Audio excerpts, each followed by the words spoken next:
Parce qu'un départ, s'il est bien réalisé, peu importe les conditions, mais s'il est bien réalisé, avec respect de la personne qui part et écoute, c'est une personne qui va être ambassadrice de cette entreprise qui est partie et qui va dire à son écosystème virtuel, réel, ben moi j'ai travaillé dans cette entreprise, il fait bon y travailler. Moi je suis peut-être parti parce que j'ai eu envie, j'ai déménagé, j'ai envie d'un autre métier, mais vas-y parce que c'est une super boîte, tu vas apprendre plein de trucs de ouf. Donc voilà, ça peut être un ambassadeur, mais ça peut être aussi un détracteur si ça se passe mal. Attention à ce sujet. On le voit assez radicalement sur Indeed et sur Glassdoor principalement. On peut mettre en place des stratégies d'alumni, parce qu'un collaborateur qui part, ça peut être un collaborateur qui revient dans quelques mois, dans quelques années. Bonjour et bienvenue dans le podcast Résonance, le podcast de l'expérience collaborateur. Je suis Sarah Creveillé et je reçois aujourd'hui Florent Le Tourneur. Bonjour Florent. Bonjour Sarah. Merci d'avoir accepté mon invitation. Avec grand plaisir et très heureux d'être là aujourd'hui. Merci d'être venu de Rennes. Vraiment, je suis sensible à ce déplacement pour venir dans Résonance. De Rennes, entre Rennes et Paris, ça va, c'est rapide. Mais quand même, merci pour ça. Toi, tu es entrepreneur. Oui. Tu es un expert reconnu maintenant dans le domaine des RH, des ressources humaines, de la marque employeur notamment. Et après, tu as fait 15 ans de carrière chez ST Microelectronics, Lactalis et Groupama. Exact. Et ensuite, tu choisis en 2016 de te lancer dans l'entrepreneuriat et tu cofondes plusieurs entreprises RH, dont Happy to Meet You, exact. Qui était déjà un cabinet de recrutement, Commendo, ouais, tout à fait. Et qui était une entreprise autour du temps partagé. De temps de travail partagé, exact. Et puis maintenant, We Feel Good, l'agence spécialisée dans la marque employeur et la communication, dont tu es actuellement le CEO. Exactement. Finalement, tu t'es imposé au fil du temps comme une figure un peu incontournable de l'innovation RH en France. Tu as accompagné près d'une centaine d'entreprises dans l'amélioration de leur expérience candidat et bien sûr collaborateur. Tu es formateur, conférencier très sollicité, donc je me sens encore plus chanceuse de t'avoir aujourd'hui dans le studio. Tu réalises en gros près de 40 interventions par an et tu partages ton expertise, tes convictions. Et puis tu animes également le podcast. Oui. Comme toi. Exactement. On n'a jamais fait comme ça. Donc, et tu explores les nouvelles pratiques du secteur et du métier des RH. Donc, tu es entrepreneur, engagé, business angel dans plusieurs startups high-tech. Tu es reconnu pour ton énergie communicative que j'ai ressentie à travers nos échanges et ta capacité finalement à transformer des contraintes en opportunités. Et voilà, et tu diriges aujourd'hui We Feel Good avec la mission de propulser tes clients en tant qu'employeur de choix, ceux avec qui on a envie de travailler en faisant rayonner leur marque employeur et surtout le territoire national. Exactement, voire international pour certains. Intéressant, tu ne m'avais pas dit ça. Ça marche. Nous, comment on se connaît ? J'aime bien toujours partager comment on se connaît. Eh bien, on ne se connaissait pas. Non. Donc, c'est ça que je trouve encore plus chouette. Et en fait, tu as cité Résonance dans un des podcasts, en tout cas dans les podcasts à écouter, qui valaient le coup d'être écoutés jusqu'au bout. Donc, merci pour ça. Et voilà. Et c'est comme ça que le virtuel est devenu une vraie relation réelle. Je ne savais pas, je ne savais même plus d'où venait notre relation. Mais OK. Et voilà. Et donc c'est comme ça. On a un rituel. Je t'invite à piocher une carte, celle la couleur qui t'attire et me la tendre et je vais te poser une question. Je vais prendre ma couleur favorite, Vas-y. Jaune. Ok, le soleil. Si tu pouvais échanger ta place avec quelqu'un dans le monde pour une journée, ce serait qui et pourquoi ? Ok, et prendre sa place. Ouais. Ok. Prendre la place de quelqu'un. Prendre la place de quelqu'un. N'importe qui dans le monde. Dans le monde. Pour une journée. Pour une journée. Honnêtement, c'est une question que je trouve pertinente. J'aimerais bien prendre la place de Xavier Niel. Ok. Ouais. Et pourquoi ? Pourquoi ? Parce que c'est un entrepreneur. Parce que il est reconnu pour son implication dans les entreprises dans lesquelles qu'il crée ou qu'il investit. Il est reconnu aussi pour répondre à tous les emails qu'il reçoit. Je sais pas comment cet homme fait, mais il le fait. Et je trouve qu'il a une vie incroyable. Il a eu une vie incroyable. Il a toujours une vie incroyable. Il est en même temps connu et en même temps discret. Donc, néanmoins, il a écrit un livre, etc., que je peux recommander. Mais ouais, vivre une journée à sa place, j'aimerais beaucoup. Ouais. Ok. Répondre à tous les mails.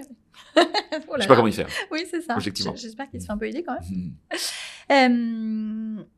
Donc, on va rentrer dans l'expérience collaborateur, hein, parce que Résonance, c'est le sujet de l'expérience collaborateur. Toi, ta définition de l'expérience collaborateur? Alors, je pense qu'il y a peut-être autant de définitions qu'il y a de personnes, mais en tout état de cause, pour moi, l'expérience collaborateur, ce sont tous les moments qu'un homme, une femme a avec un employeur ou un futur employeur, tous les moments de contact. Et pour moi, l'expérience collaborateur, elle commence déjà dès l'expérience candidat, ou même peut-être pour les candidats qui s'ignorent. En tout cas, moi, ma vision des choses, c'est que l'expérience collaborateur ne commence pas dès le premier jour dans une entreprise, il commence bien avant. Et quelque part, il se termine aussi, pas le dernier jour dans une entreprise, il peut se terminer après, on pourrait revenir après, si tu le souhaites. On peut parler bien sûr de l'offboarding et de la suite d'un offboarding. Donc pour moi, l'expérience collaborateur, qu'un homme, une femme va vivre avec une entreprise peut être extrêmement long à partir du moment où il a connaissance de cette entreprise, qu'il s'intéresse à celle-ci, jusqu'au moment où il la quitte, voire plus, si affinité. Donc voilà. Et puis après, c'est tous les moments de contact que l'on a au quotidien, autant avec la fonction RH, mais qu'avec son manager, qu'avec ses collègues, toutes les interfaces qu'on peut vivre. Et là, elles peuvent être extrêmement nombreuses. Alors, pour le podcast, on va essayer, parce que c'est vrai qu'on parle des RH tous les deux, mais c'est vrai que des gens nous écoutent et ne sont pas nécessairement. Donc, l'onboarding, c'est le moment où les collaborateurs arrivent dans l'entreprise. Faut que j'arrête avec mon jargon, moi. Et ben, on est tous comme ça, on a tous un petit... voilà. Et l'offboarding, c'est quand les personnes quittent l'entreprise. Exactement. Toi, tu étais ingénieur en électronique. Exact. Comment on se retrouve à la tête de plusieurs entreprises et puis aussi à animer un podcast? Alors, donc je suis ingénieur électronique de formation. Je suis fils de prof, voilà. Et j'ai fait des études. Je voulais pas être prof déjà, c'était sûr. Et j'ai fait des études. Je me dis, voilà, qu'est-ce que je vais faire? J'ai fait des études d'ingénieur parce que j'étais plutôt bon en maths et en physique. Et puis voilà, de fil en aiguille, j'ai choisi, mais sans réellement choisir ces études. Et quand on est ingénieur électronique, on trouve très vite un emploi d'ingénieur en électronique. C'était assez facile à l'époque. Et j'ai eu la chance d'être chez un super employeur, donc qui s'appelle ST Microelectronics, qui m'a permis effectivement de grandir assez rapidement en manageant une petite équipe. Et à un moment de ma vie assez jeune, je suis allé voir ma DRH que je connaissais pas plus que ça, qui m'avait embauché, mais je savais pas ce que c'était que cette fonction. Cette femme s'appelle Monique Donadieu et quelqu'un dont je me souviendrai toute ma vie, et qui m'a accueilli quand je lui ai dit que j'étais pas forcément très heureux dans mes missions, dans mon poste, et que j'envisageais plutôt de quitter, de partir, sans savoir où j'allais, mais de quitter, de partir. Et c'est là qu'elle m'a proposé, après un long échange, de réaliser un bilan de compétences. Et je ne savais pas non plus ce qu'était un bilan de compétences. Donc cette entreprise m'a financé un bilan de compétences et qui m'a proposé, que j'ai réalisé, et qui m'a proposé de découvrir différents métiers. Et 2 métiers sont sortis un peu du lot, que j'imaginais pas, qui étaient les ressources humaines et le marketing. Voilà, donc CF, ce que je fais aujourd'hui, mais à l'époque, je l'avais pas du tout imaginé. Et en fait, ce qui s'est passé, c'est que quelques mois plus tard, la DRH France de ST Microelectronics recherchait un campus manager ou un responsable relations école. Et donc, je suis rentré dans le monde des RH par cette porte de responsable relations école, où en tant que jeune ingénieur, j'allais promouvoir la bonne parole de l'entreprise dans les écoles d'ingénieurs en France et en Navarre, pour dire aux étudiants, venez faire votre stage, venez prendre votre premier emploi chez nous. Voilà. Et c'est comme ça que j'ai basculé, et de fil en aiguille, je suis resté dans cette entreprise. J'ai évolué, je vais pas faire toute l'histoire, mais dans différents sites, puis ensuite chez Lactalis et ensuite chez Groupama. Voilà. Principalement sur des fonctions de développement RH.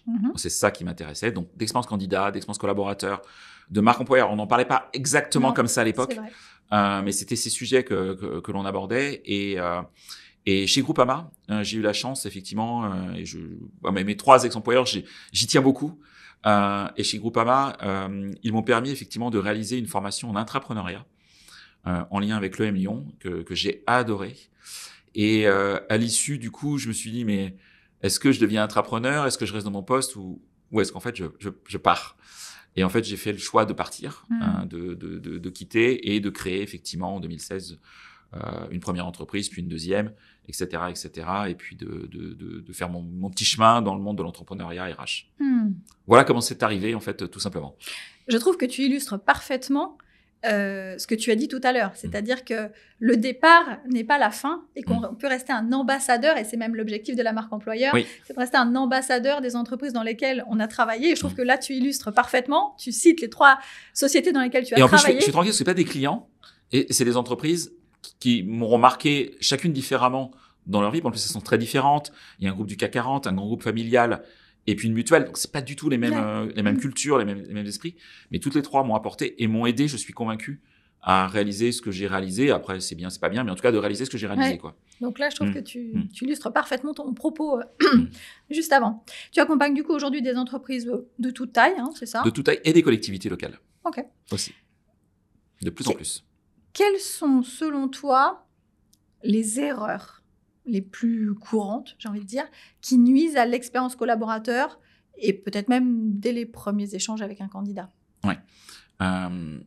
Très concrètement, je pense que ça commence malheureusement des fois trop tôt. Ça va être au moment de se faire connaître en tant qu'employeur. Un site carrière qui est soit inexistant ou qui est mal travaillé, une expérience utilisateur, une expérience candidat sur le site carrière qui est pas du tout à la hauteur. Je prends des exemples très concrets. Alors, je vais pas forcément citer de nom, mais des exemples très concrets.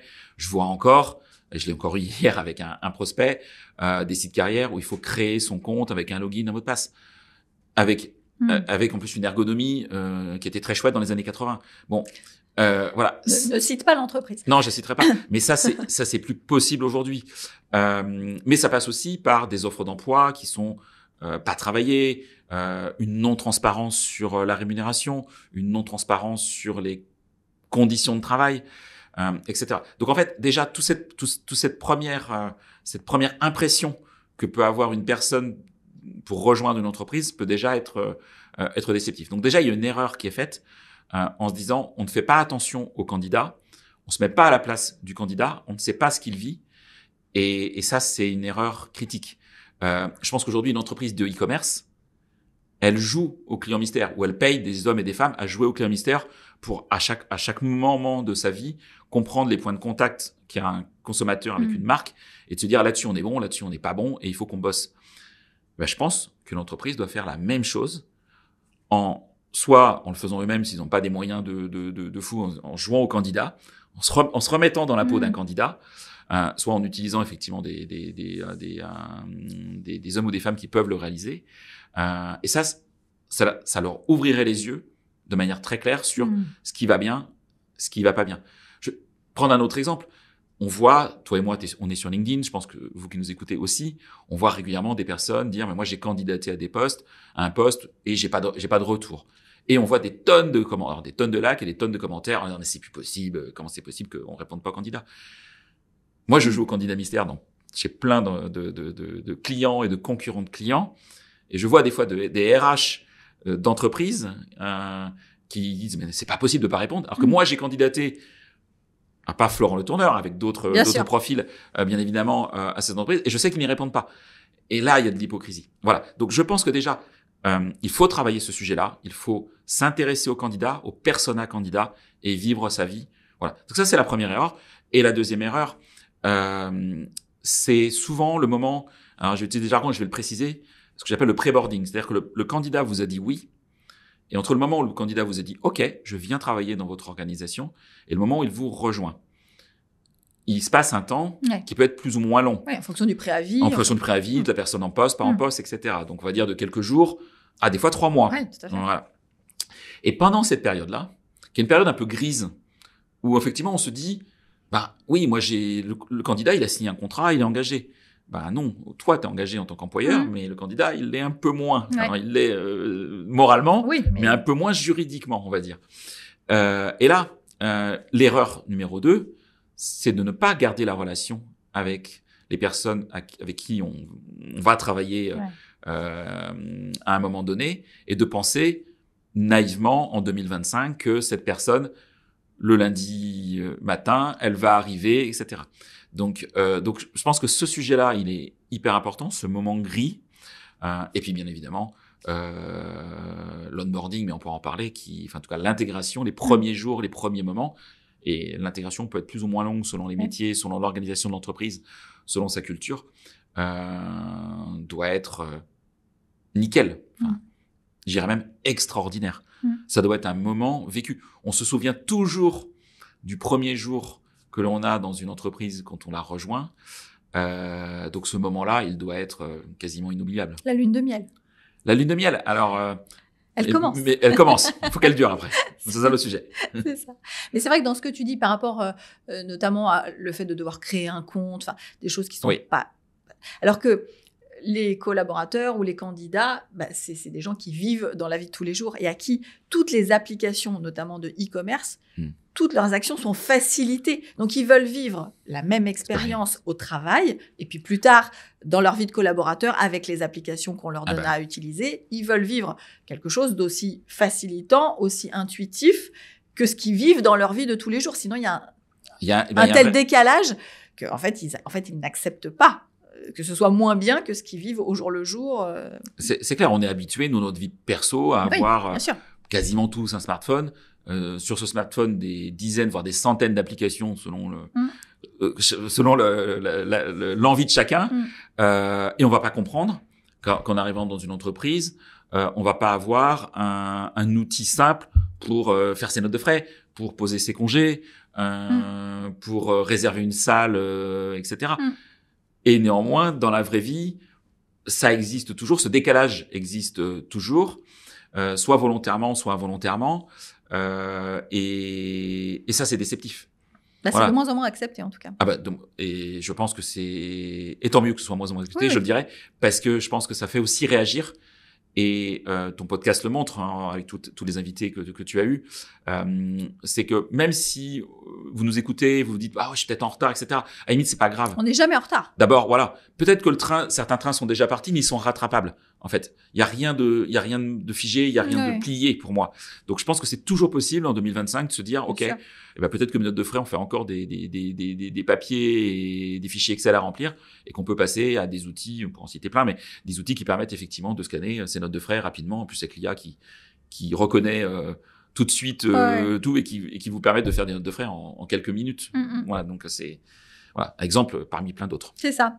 Tu m'as parlé d'entreprises qui sont tes clients, finalement. Oui. D'ailleurs, peut-être tu veux dire qu'est-ce que fait We Feel Good ? Vous accompagnez peut-être sur quel sujet en particulier ? Peut-être pas tout, mais en tout cas tes sujets majeurs. Oui. Nous, notre sujet, on accompagne effectivement nos clients partout en France, voire à l'international, mais voilà, sur un sujet précis qui est toute leur stratégie d'attractivité, donc de recrutement et de fidélisation des collaborateurs. Donc, on va travailler l'expérience candidat, l'expérience collaborateur de nos clients et toutes les stratégies pour les rendre visibles, mais authentiques. Je crois beaucoup au vrai. On pourra parler de transparence, d'authenticité. Je pense qu'aujourd'hui, il y a une véritable attente et des candidats et des collaborateurs et même, je dirais, des parties prenantes. Parce que la marque employeur rejaillit non pas que sur l'écosystème des candidats et collaborateurs, elle rejaillit globalement dans le monde économique aujourd'hui.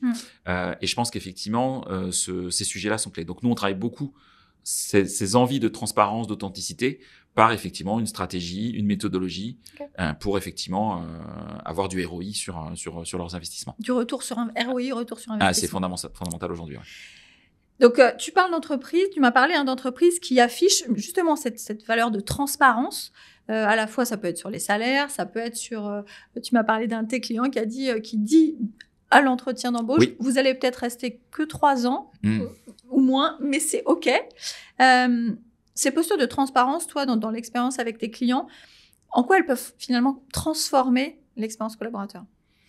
Elle va... j'en suis convaincu, c'est la réassurance, la transparence. C'est-à-dire que le fait d'être transparent de manière claire avec son écosystème de candidats ou ses collaborateurs, je dirais et ses collaborateurs, ça va réassurer. On a besoin effectivement quand on s'engage avec un employeur, un futur employeur ou un employeur, faut qu'il y ait un peu d'amour. Voilà. Et rien que ne vaut les preuves d'amour. Voilà, pour que ça dure. Et donc, les preuves d'amour, ça passe entre autres par la transparence, par se dire les choses.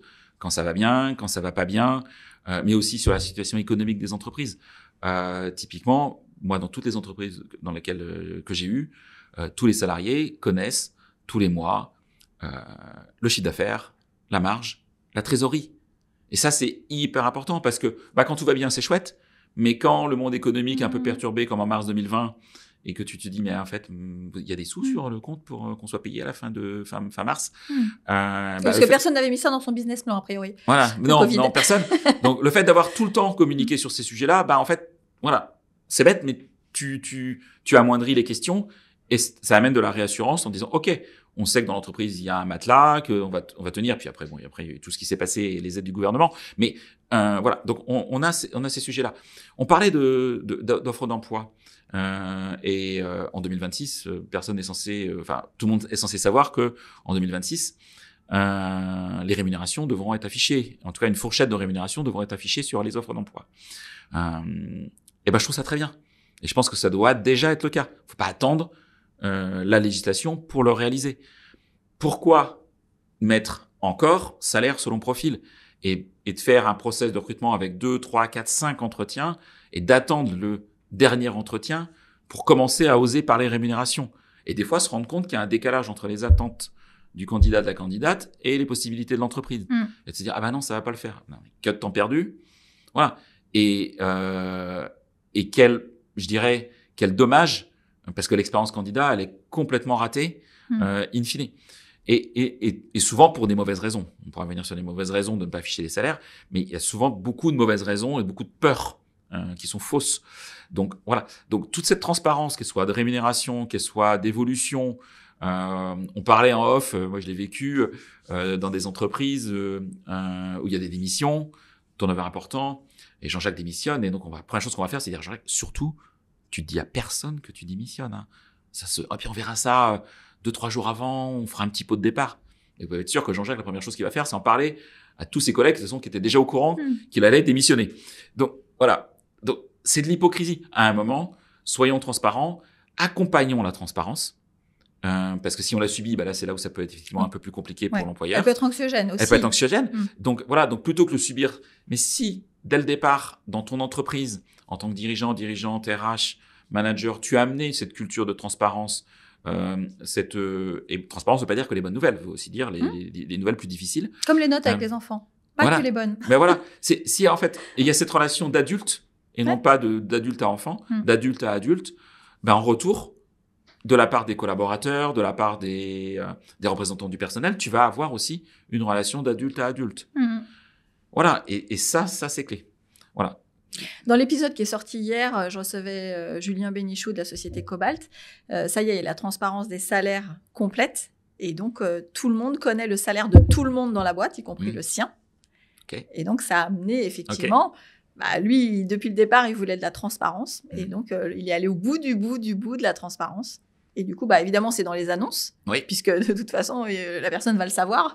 En arrivant, on va connaître aussi le salaire de ses collègues. Donc, dès l'annonce, il y a le salaire, et effectivement. Et lui, ce qu'il disait, c'est que ça crée finalement une équité aussi homme-femme.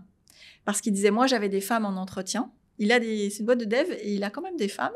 Et il disait, j'avais des femmes en entretien qui, en fait, se vendaient beaucoup moins bien que des hommes qui osaient pas demander un certain salaire, alors que j'avais des candidats hommes qui le faisaient. Il dit là, le salaire est affiché. Donc, t'es un homme, t'es une femme, tu vas être recruté à ce salaire. Et il dit ça a arrêté, en tout cas, ça a permis une plus grande équité, parité homme-femme, équité homme-femme. Et je trouvais que son postulat de départ était hyper intéressant pour mettre ça en place. On l'a dit, et puis on en est aussi un peu la preuve, fidéliser les collaborateurs, on ne peut pas les fidéliser avec une carrière parfois longue, parfois linéaire. Ça n'existe plus trop. À ton avis, c'est quoi les nouvelles formes d'engagement qu'on peut inventer dans la culture d'entreprise pour fidéliser en tout cas le plus longtemps possible, leur donner envie de rester le plus longtemps possible, même si, ok, je suis d'accord avec toi, on va pas se cacher derrière son petit doigt. Bon, peut-être qu'ils vont pas rester 20 ans ou plus ou moins, mais de rester, avoir une bonne expérience la plus longue possible. De la même manière qu'il y a de l'écoute candidat, il doit y avoir de l'écoute collaborateur.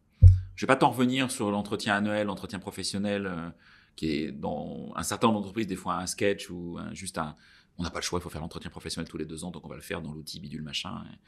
Voilà. Alors que c'est un moment crucial. Voilà, c'est un moment crucial. Bien sûr. Mais l'écoute doit être permanente, en fait.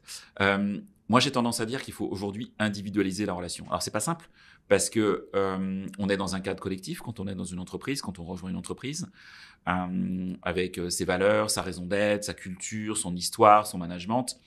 Et c'est pas en arrivant qu'on va le changer. Pas parce que toi t'arrives que toute l'entreprise va changer pour toi.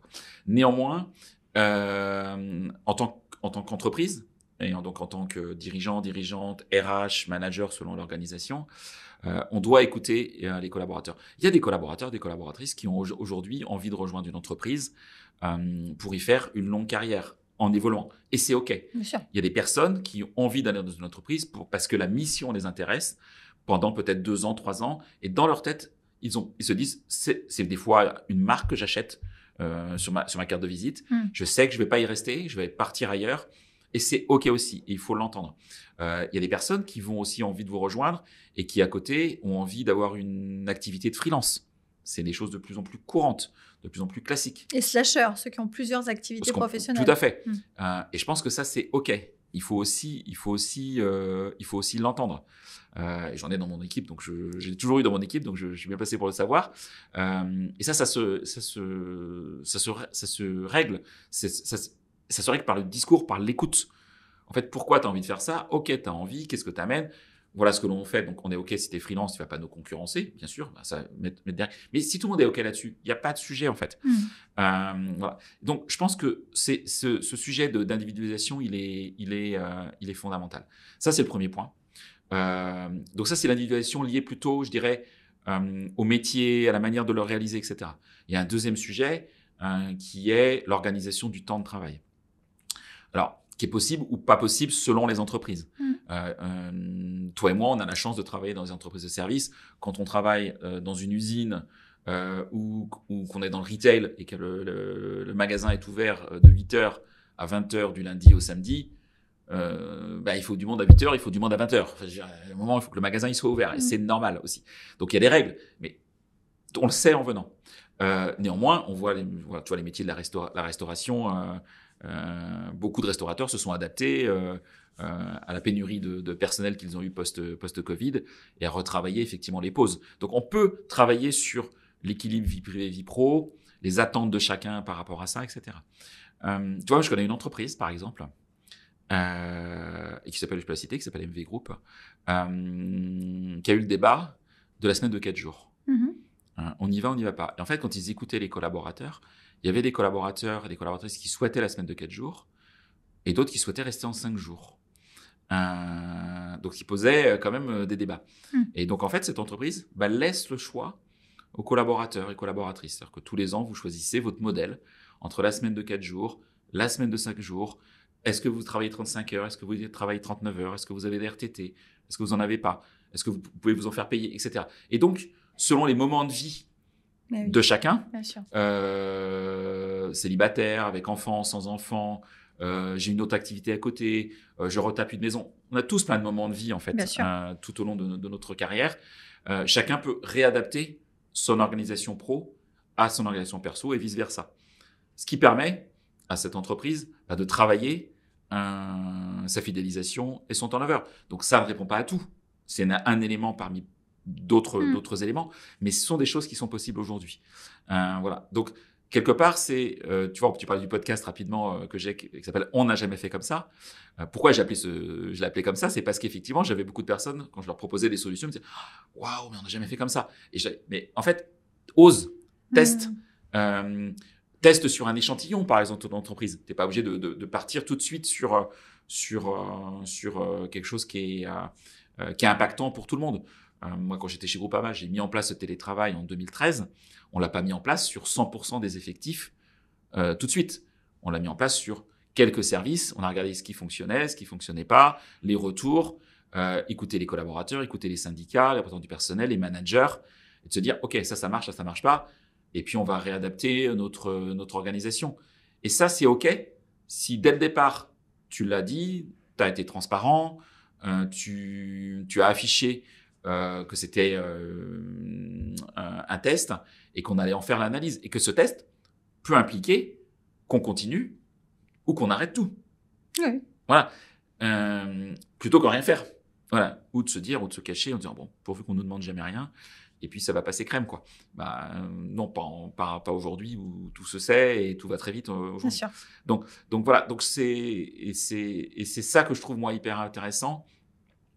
Si on veut bouger l'expérience collaborateur, c'est d'oser tester, d'écouter, c'est-à-dire de quoi on a besoin, de quoi mes collaborateurs ont besoin, mes personas collaborateurs ont besoin, parce que d'une entreprise à l'autre, ça peut être très différent, voire d'un site à l'autre, dans la même entreprise, ça peut être très différent, d'un pays à l'autre, on le voit sur de la marque employeur, par exemple, et ensuite, d'oser tester avec des fois des collaborateurs, des collaboratrices qui sont des fois un peu plus intrapreneurs, qui vont oser faire bouger les lignes dans l'entreprise et faire en sorte que ça fonctionne. Des fois être le relais entre les collaborateurs et puis la RH, le management, etc.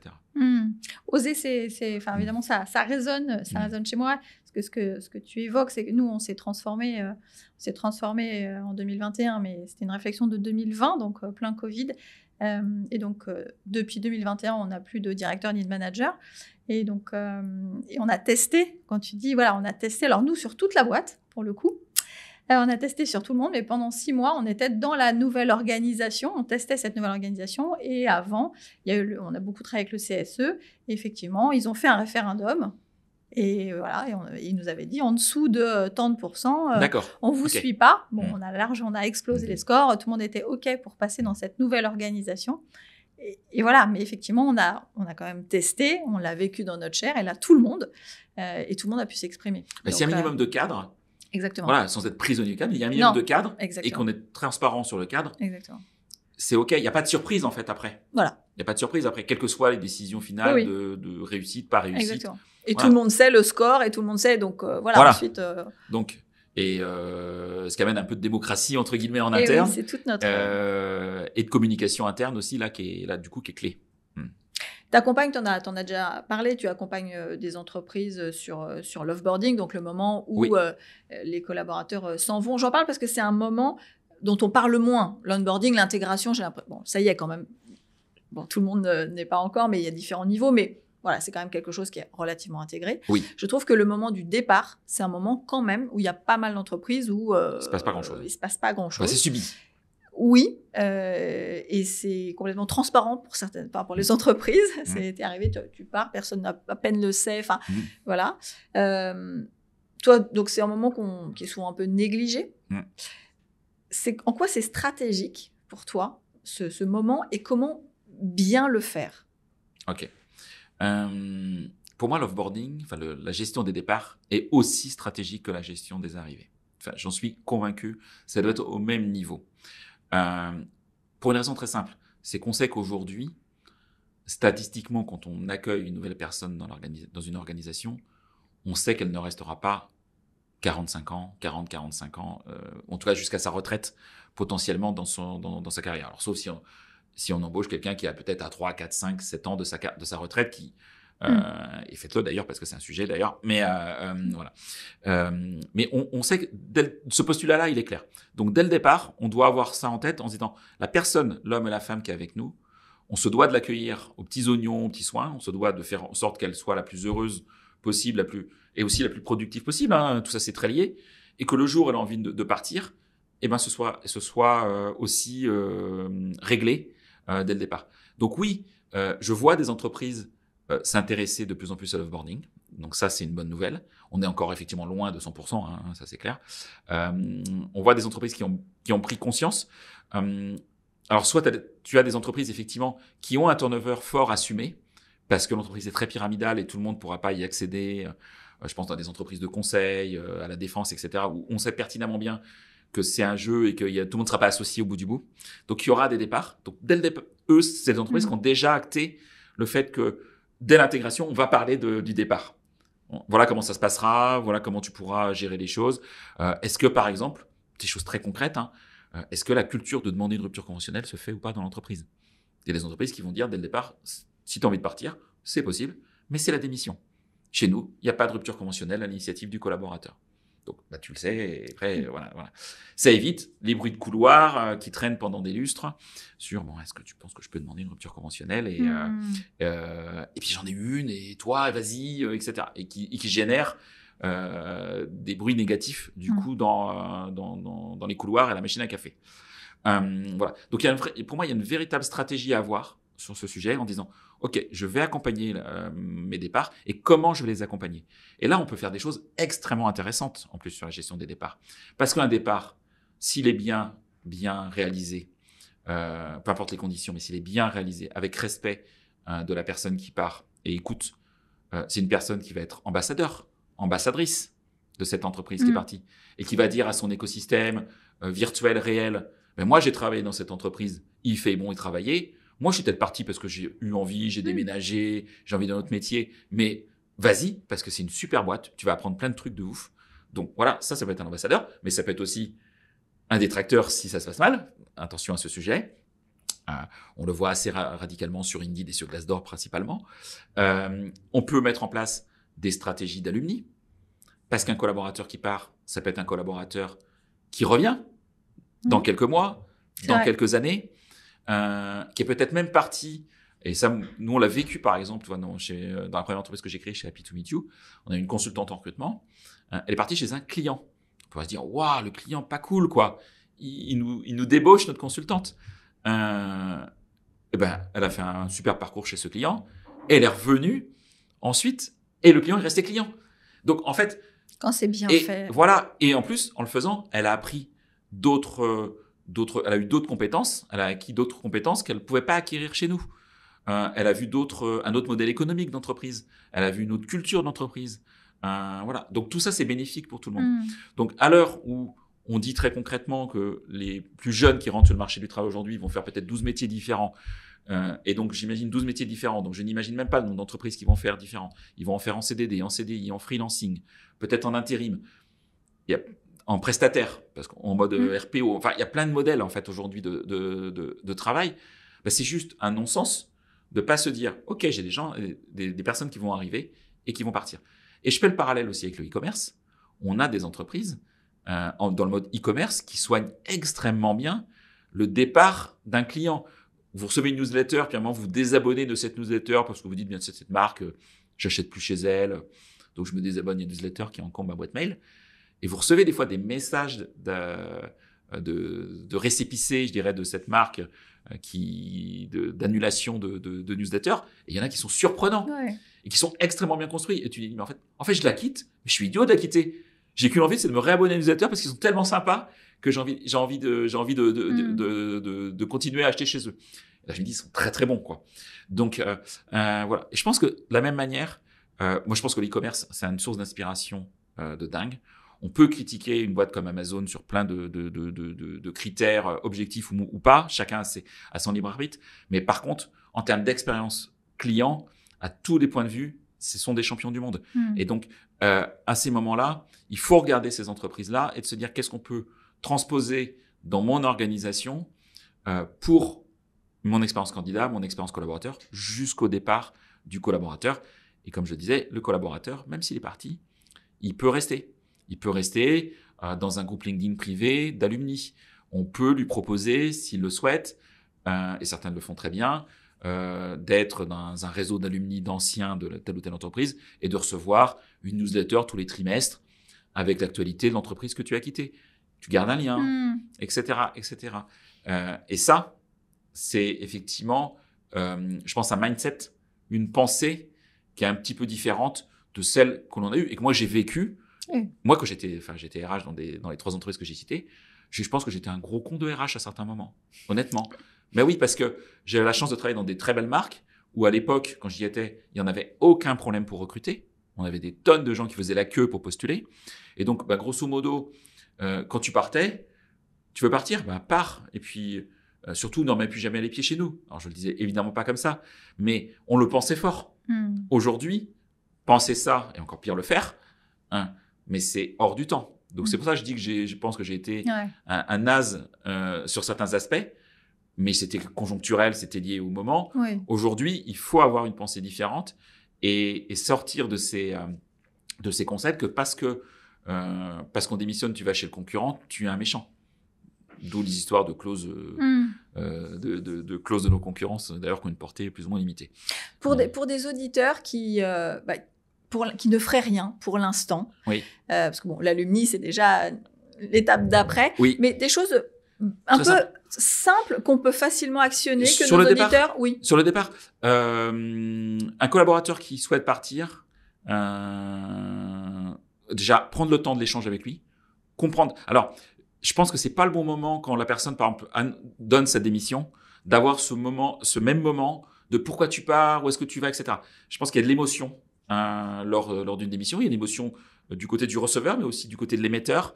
Donc dire, ok, tu démissionnes, dont acte, je signe la feuille, ou voilà, si c'est pas recommandé, on fait ce qu'il y a à faire administrativement. Par contre, de caler un moment sorti de l'émotionnel, donc quelques jours après, quelques semaines après, dire, ok, Sarah, tu souhaites démissionner. Ton tact. Donc, le sujet n'est pas là. On n'est pas là pour te rattraper. Le coup de rattraper quelqu'un qui part. Bref, on pourra en faire un autre épisode. Par contre, ce qui m'intéresse, c'est de comprendre. Comprendre les raisons objectives de ton départ. Qu'est-ce que tu as trouvé à l'extérieur que nous, on n'est pas capable de t'apporter? Qu'est-ce qu'on pourrait faire de mieux dans notre entreprise pour que tes collègues vivent mieux? Donc, d'avoir cette humilité de se dire, voilà, il faut aussi que la personne en face, elle déverse pas non plus voilà, toutes les choses. Il faut qu'elle ait cette intelligence de dire, ok, je quitte, il y avait des choses très bien, il y a des choses qui m'ont pas plu, voilà, en étant très factuel, et d'avancer. Donc déjà, d'avoir ce premier moment. Deuxième moment, je pense qu'il faut rassurer les collègues. Le pire du pire, c'est qu'une personne qui démissionne, parce que les collègues de l'équipe le savent. C'est le premier à savoir, non? Voilà, c'est le premier à le savoir. Et surtout, quand il n'y a aucune réaction de la part du manager, de l'entreprise, ou une certaine omerta de l'entreprise, les collaborateurs qui disent, attends, mais ils vont le remplacer. C'est moi qui vais me coltiner le travail dans son travail dans 3 mois, etc. Donc, il va générer un effet pervers chez ceux qui restent et qui, eux, à la base, étaient fidèles et qui vont peut-être se dire, mais moi aussi, si c'est comme ça, je vais partir, quoi. Donc, je pense qu'il faut communiquer en interne, deuxième étape, de manière très simple, en disant, Sarah nous quitte le 5 décembre 2025. Nous allons vous rencontrer, ou nous avons prévu, effectivement, de lancer un recrutement rapidement pour la remplacer en l'occurrence. Et d'ailleurs, si vous connaissez du monde, nous avons un programme de cooptation. On peut être très malin, en fait. On peut renverser totalement la situation. Je vois même des entreprises où, dans ce genre de situation, on va dire, vous êtes une petite équipe de 5, on va vous permettre de participer d'une manière ou d'une autre au process de recrutement. C'est pas vous tous les 5 allez choisir évidemment votre futur collègue, mais d'une manière ou d'une autre, vous allez participer au process de recrutement, dans l'écriture de l'annonce, dans pourquoi pas faire visiter les locaux aux candidats, etc. Et donc d'un moment qui était peut-être un peu négatif, un peu difficile à vivre, on va en faire un moment positif. Et puis la dernière chose, je pense que c'est clé, quelle que soit l'ancienneté, le statut de la personne, qu'elle soit stagiaire, alternante, CDD, CDI, dans le dernier jour ou dans les derniers jours, gérer le départ, que la personne ne parte pas comme une voleur avec le badge, etc. J'ai des anecdotes sur le sujet qui sont affolantes. On fait des audits, donc on voit des trucs affolants, des gens qui restent des fois on a désactivé leur badge, ils partent, ils rentrent, ils prennent l'ascenseur, ils vont parquer souterrain, sauf que le badge est nécessaire pour ouvrir la porte de sortie. Donc ils peuvent plus sortir parce qu'ils sont enfermés Bref, on a désactivé le badge alors qu'ils sont pas encore partis. C'est plein de petites choses, mais en fait, quelque part, on n'a pas soigné l'expérience collaborateur jusqu'au bout du bout. Voilà. Et puis, donc je pense que je pense que tout le monde peut le faire. Un échange, une communication interne, et puis soigner le dernier jour avec un pot de départ si la personne a envie d'en faire. Lui demander si elle a envie. Ça, c'est tout bête aussi parce qu'il y a des personnes qui ne souhaitent pas de pot de départ, qui ne souhaitent pas en faire. Il y a des personnes qui souhaitent absolument en organiser. Donc d'écouter cette personne. Qu'est-ce que tu souhaites faire pour ton départ? Quelle communication tu souhaites? Est-ce que tu souhaites qu'on t'accompagne? Et d'avoir un process qui est là, mais qui amène une certaine souplesse dans le cadre pour que ça se passe bien. Et là, normalement, voilà, c'est juste un moment de vie, quoi. Un moment de vie pro, comme il y en a, je dirais, des milliers tous les jours dans plein d'entreprises. On a parlé de tes clients. Oui. Et donc, si on parle un peu de ta boîte, du coup, oui. We Feel Good, toi, tu dis avoir mis peu de règles. Oui. Beaucoup de confiance. Oui. Comment ça se manifeste, cette culture, dans ton entreprise, concrètement? Alors, il y a eu des étapes. Il y a eu des cheminements intellectuels aussi pour moi par rapport à ça. Très, très rapidement, il y a eu des aspects de transparence financière, dont on a déjà parlé.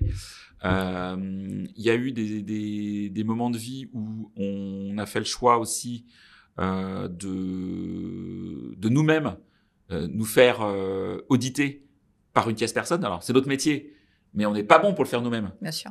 Alors, ça, c'est ce que je dis à tous mes clients, surtout le faites pas vous-même. Alors, vous allez me dire, Jean Sauce, mais au-delà de ça, je pense que on est jugé parti. Bien Donc, sûr. il faut le faire par une personne externe, quel que soit. Donc, nous, on l'a fait faire par une personne externe, une structure externe, et nous, ça nous a éclairci sur un certain nombre de sujets. Alors, ça a été formidable parce qu'il y a des sujets, on s'est dit, on va se prendre un taquet, et en fait, pas du tout. Et d'autres sujets qu'on n'a pas vu venir, où vous avez des attentes de collaborateurs et de collaboratrices. T'as des exemples? Oui, typiquement, et je me rappelle de chez Happy, où il y avait le sujet de la semaine de 4 jours. On n'en avait jamais parlé, ça n'a jamais été un sujet, et c'est venu sur la table. Ok, donc il va falloir en parler. Donc il y a aussi un principe de réalité. Donc, parce que semaine de 4 jours versus les clients, le business, il va falloir aussi le gérer. Voilà. Donc ça s'est manifesté. Après, la deuxième manifestation, ça a été l'organisation du temps de travail. Moi, chez We Feel Good aujourd'hui, les hommes et les femmes télétravaillent quand elles veulent. C'est pas un sujet. On arrive et on part quand on veut. On organise son temps. On se dit tout. Par contre, on se dit les choses. Alors, on se dit pas où on va si on a un truc privé. On a le respect, bien sûr, de la vie privée. Mais de se dire, écoute, entre 14h et 15h, cet après-midi-là, je suis pas dispo. Et dans l'agenda, par contre, il y a une petite case privée. Et comme ça, on sait que la personne n'est pas joignable et pas dérangeable. Voilà. Donc, pour moi, c'est des choses toutes simples. Hein. C'est pas très compliqué, mais c'est des choses. Et aujourd'hui, ça a été beaucoup plus loin parce que j'ai décidé effectivement, et ça c'est assez récent, que 100% de mes salariés pouvaient être actionnaires de l'entreprise. Aujourd'hui, 100% de mes collaborateurs et collaboratrices ont des parts chez We Feel Good, des parts que je leur ai offert. Voilà, donc ils ont acheté à un prix qui n'est pas la valeur de l'entreprise. Et ça, pour moi, c'était un signe de reconnaissance, de confiance énorme. Voilà, ils ont, du coup, in fine, ils ont aussi la carte bleue de l'entreprise. Donc, ils n'ont pas besoin de me demander s'ils ont besoin d'acheter un logiciel, de prendre une place pour un événement, ou même de réserver une formation. Voilà, tu as envie de suivre une formation au hasard sur l'IA générative en ce moment, choisis celle qui te convient. Il y en a qui vont préférer de faire du distanciel 2 heures par semaine dans leur agenda quand ils veulent. Il y en a qui vont préférer faire 2 jours en présentiel, un petit peu de manière plus classique, parce qu'ils veulent s'isoler pendant 2 jours. Il y en a d'autres qui veulent acheter un bouquin sur le sujet ou écouter, prendre du temps pour écouter des podcasts sur l'IA générative. C'est OK. Voilà. Et je pense que ça, tu vois, on touche un sujet qui est la formation. Ça, c'est un véritable sujet sur lequel on peut évoluer aussi en termes d'expérience collaborateur. J'ai vécu des choses pas fun quand j'étais responsable formation à une époque de ma vie où on faisait des plans de formation, on récoltait, et puis 1 an après, on délivrait. Enfin, entre le moment où on délivrait et le moment où on avait récolté, il s'était passé tellement de temps. Les besoins étaient peut-être. Voilà. Les besoins avaient changé. Mais parce qu'on n'avait pas les outils aussi pour qu'on a aujourd'hui. Je pense qu'aujourd'hui, ça va tellement vite qu'il faut être hyper réactif. Et je crois beaucoup à la formation tout au long de la vie. Je pense que quels que soient les métiers que l'on fasse, que ce soit les organisations, il faut tout le temps s'écouter, se former. Et je pense qu'un podcast, par exemple, c'est un élément de formation. Tout à fait. Comme peut l'être une formation dans un organisme de formation, de manière traditionnelle. Des gens qui bossent dans les RH. Voilà. Et la fonction RH, ça bouge tellement vite qu'aujourd'hui, il faut effectivement avoir ces réflexes-là. Ou faire partie d'un réseau. Faire partie d'un réseau professionnel peut être de la formation. Être sur LinkedIn peut être sur la formation. Voilà, je dis pas y passer 8 heures par jour parce qu'on peut y passer beaucoup de temps sur les réseaux sociaux, mais d'avoir effectivement ces réflexes, d'avoir peut-être des personnes qu'on l'on suit ou des newsletters qui sont vraiment à valeur ajoutée, d'avoir fait ce tri-là, oui, je pense que ça permet de gagner du temps. Donc voilà ce que j'ai mis en place dans mon entreprise. C'est pas des choses extrêmement dingues, mais voilà. Là, par exemple, on est en train de réfléchir avec toute l'équipe sur les avantages sociaux. Ok. Aujourd'hui, il y en a, il y en a, mais à la hauteur d'une petite entreprise. Donc, j'aimerais aller plus loin. Mais qu'est-ce que vous voulez mettre en place? Est-ce qu'on augmente les tickets resto? Est-ce qu'on prend en charge 100% de la mutuelle? Est-ce qu'on met en place les chèques cadeaux? Est-ce qu'on met en place un CSE virtuel? Il y a plein de possibilités aujourd'hui. Donc, en fait, on peut tout faire. Mais comme ils connaissent la réalité économique de l'entreprise, on se dit, voilà le budget que l'on a. Voilà les possibilités. Quelles sont celles que vous souhaiteriez mettre en place? Et on va les choisir. Plutôt que d'imposer que le ticket resto, il passe de 7 € à 9 € de manière unilatérale, on se dit, bah tiens, ouais, j'ai fait plaisir, ils sont passés peut-être à 9 €. Sauf que les gens, ils vont dire, ouais, mais moi, c'est pas le ticket resto qui m'aurait plu. J'aurais préféré que tu me prennes, je sais pas, 90% du trajet domicile-travail, ou que tu me cofinances mon vélo électrique pour venir au bureau. Là, on est dans l'idée de personnalisation dont tu parles au départ. Parce que parfois, il y a des avantages. On donne une place de parking. Oui, mais en fait, moi, j'ai pas de voiture. Ou je vais venir à la semaine. Et c'est pas lié qu'aux petites entreprises. Parce que souvent, on me dit, dans les grandes entreprises, c'est pas possible. Je pense que c'est possible aussi. Complètement. Je pense que c'est possible. Je dis pas que c'est plus facile. Parce qu'effectivement, ça peut être plus compliqué. Il faut le raisonner autrement. Il faut faire ses calculs. Mais je pense que si on veut, on peut faire des choses aussi très bien. Et il y a des entreprises qui le montrent d'ailleurs, des grandes entreprises qui montrent aussi de la réactivité, qui évoluent très vite et qui sont des fois même plus réactives que des PME. Hein. Donc, après, nous, on est 250, donc c'est ni gros ni complètement. C'est déjà une belle entreprise. Hein. C'est complètement petit. Mais tu vois, la mutuelle, par exemple, le premier niveau, c'est pris en charge à 100% par la boîte. Il y a 2 ans, on a ouvert le capital à tous ceux qui voulaient investir. Pouvaient le faire. Et donc, ça a été ouvert à tout le monde. Et donc, aujourd'hui, 30% des collabs sont actionnaires.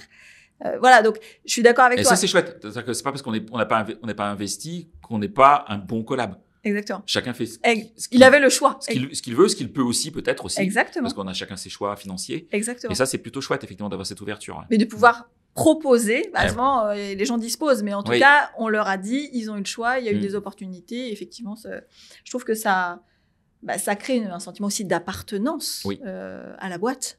Finalement, il y a quand même tous ces avantages, toutes ces belles expériences, quand elles sont belles, qui donnent aussi envie de rester ou d'y investir. Donc, pour moi, c'est...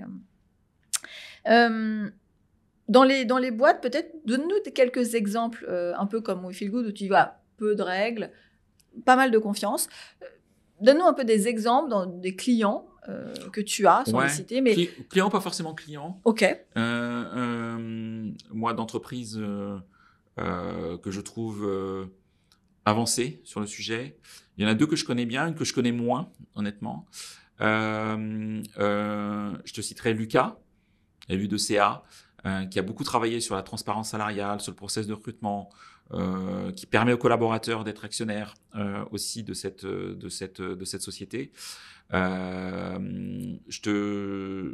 vous conseillerais de regarder l'entreprise Shodo, donc SHODO, et de regarder tout ce qui est communiqué sur leur site web. Tu parlais de transparence des salaires. Les salaires sont transparents, y compris sur le site internet. Donc, ils sont même transparents, bien sûr, en interne, mais aussi en externe. Ce qui est encore plus loin. Donc, même les clients savent combien sont payés les interlocuteurs qu'ils ont en face d'eux. Ça va assez loin dans le modèle. Et une groupe que je connais moins, mais dont j'ai pas mal étudié, qui s'appelle le groupe Thermador, qui est une entreprise de l'Isère. C'est 850 personnes, qui n'est pas une start-up du tout, qui est une entreprise industrielle dans le monde de la plomberie, chauffage, etc.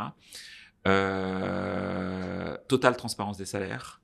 Une culture RH particulière, parce qu'il n'y a pas la fonction RH dans un groupe de 850 personnes. Ils considèrent que ce sont les managers qui sont RH. Il faut juste écouter le dirigeant, regarder le site web, parce que c'est quand même très, très transparent. Et ça, c'est des entreprises qui fonctionnent, et qui sont rentables, et qui fonctionnent, qui ont de la croissance. C'est pas de l'utopie. Hein. On n'est pas dans le monde de oui-oui, etc. Et donc, je pense que c'est possible dans tout type d'industrie, tout type de secteur d'activité. Tu vois, à un moment où on enregistre, il y a eu dans les Échos, cette semaine, un reportage sur la semaine de 4 jours dans l'industrie. On s'est souvent dit, la semaine de 4 jours, c'est pour le monde du service. Eh bien, il y a des industries qui ont réorganisé leur process industriel, leur manière de fonctionner, avec des exemples. J'ai pas retenu dans les entreprises, honnêtement, mais avec des entreprises qui travaillent différemment. Il y a même une entreprise qui est passée à la semaine de 3 jours et demi. Parce que, il y a une équipe qui fait 3 jours et demi, l'autre équipe qui fait 3 jours et demi, ça fait 7 jours et ça fait une semaine. Et en fait, l'entreprise, elle tourne plus, elle produit plus, elle a plus de productivité par personne en ayant un modèle où les hommes et les femmes travaillent réellement 3 jours et demi, pas 35 heures, 3 jours et demi, etc. À salaire équivalent. Donc, ça fait quand même cogiter. ça fait quand même cogiter en disant, même dans l'industrie, avec un peu de travail, de réflexion, d'anticipation, de dialogue, de comprendre effectivement est-ce que ça correspond, on peut réaliser des choses qui a priori sur le papier se disent ouais non, ça c'est pas possible, on ne fera jamais comme ça. On n'a jamais fait comme ça. Le gars qui le place à tous les sauces. Mais non, mais ce que je veux dire par là, c'est voilà. Et maintenant, j'ai été RH, je rencontre beaucoup comme toi. Je sais que c'est pas une fonction facile parce que il y a beaucoup de RH qui veulent faire bouger les choses. C'est pas toujours simple si on n'est pas au CODIR, si notre binôme DRH, dirigeante, il fonctionne pas, etc. Donc vous pouvez dire ouais, le tourneur il est gentil, mais moi dans mon entreprise je peux pas parce que ceci, parce que cela. Donc là il y a des questions à se poser. C'est quand on est RH et qu'on peut pas faire vraiment ce qu'on veut, donc faut se poser la question de savoir si on y reste. Je dis c'est pareil, c'est pas si simple que ça, mais ce sont des vraies interrogations. Si effectivement il n'y a pas cette complicité entre dirigeant, CODIR, RH, si le RH n'est pas associé un minimum au CODIR, au COMEX, n'est pas proche des fondateurs, si c'est une entreprise familiale, oui, c'est très compliqué pour faire changer les lignes. Ça, c'est clair. Si on est un simple DRH ou RH exécutant, waouh, c'est hyper complexe. On peut avoir toutes les bonnes idées du monde, écouter tous les podcasts du monde. On n'a pas les clés en fait pour réaliser cette transformation. On n'a pas les mains libres. En tout cas, ce qu'on voit, c'est que c'est pas une fatalité, quand même, qu'il y a beaucoup de choses possibles, actionnables, plus ou moins facilement, mais en tout cas, c'est aussi une question de volonté. Aussi, est-ce qu'on a envie, est-ce que ça part de là quand même, mais ensuite il y a des choses vraiment actionnables à tous les niveaux, avec tous les budgets, pour toute taille de boîte. J'ai envie de dire que presque tout est possible. Voilà. Après, ça demande pas mal d'énergie, effectivement. Ça demande d'énergie, mais je pense qu'on est dans un monde, dans une situation économique, je ne dis pas qu'elle est facile, mais en tout cas dans un pays qu'on peut critiquer sur plein d'aspects, mais qui permet quand même pas mal de choses. Donc, on est comme dans une démocratie, il y a une liberté d'entreprendre, il y a une liberté de choix de son employeur, il y a beaucoup d'éléments qui font que, écoutez, évidemment, on a des charges, on a des contraintes familiales, des contraintes géographiques, peut-être des contraintes de santé. On peut avoir plein de choses qui perturbent tout ça, mais tout le monde a ça, en fait. Et donc, par contre, je suis convaincu d'une chose, mais ça, c'est très personnel et je suis hyper open pour en discuter avec quelqu'un qui serait pas d'accord avec moi. C'est qu'on a toujours le choix de pas mal de choses, en fait. Voilà. Quand on me dit j'ai pas le choix, j'y crois pas. On a toujours le choix. Après, oui, tu peux avoir le choix de prendre une autre décision qui peut être très impactante, voire difficile, mais tu as le choix. On a souvent le choix. Après, il faut accepter les conséquences de ce choix. Voilà. Mais le choix, très souvent, modulo des maladies, des choses qui nous tombent dessus, on n'a pas le choix. Mais ensuite, c'est vrai qu'après, il faut juste accepter d'assumer. Sujet de santé, c'est un autre sujet. Les conséquences de nos choix. On arrive à la fin du podcast. Okay. Qui tu aimerais entendre, toi, Florent Écoute, je te parlais d'une entreprise. Je te parlais de Shodo. Et je te conseillerais d'interviewer Laurie Maurice, qui est une femme brillante, formidable. J'ai eu le plaisir de rencontrer et d'interviewer moi-même. C'est une femme formidable parce qu'elle est aujourd'hui CEO de cette entreprise qui a été fondée par des hommes qui lui ont fait confiance. Elle a été recrutée responsable communication. Aujourd'hui, c'est la CEO d'une ESN dans le monde de la tech. Je trouve ça brillant. Et elle a travaillé avec, bien sûr, les fondateurs. Ils ont travaillé l'expérience collaborateur, candidat et collaborateur de A à Z. Bon, donc là... Et voilà, je ne peux que te conseiller Laurie et qui est vraiment très chouette. Merci beaucoup. Avec plaisir. Merci pour cet échange, pour ce partage. Ça m'a permis d'encore un peu plus te découvrir. Merci de nous avoir suivis. Je recevais aujourd'hui Florent Le Tourneur et c'était un vrai plaisir. Et au plaisir de vous retrouver dans un prochain épisode de Résonance. À bientôt. À bientôt, merci à toi.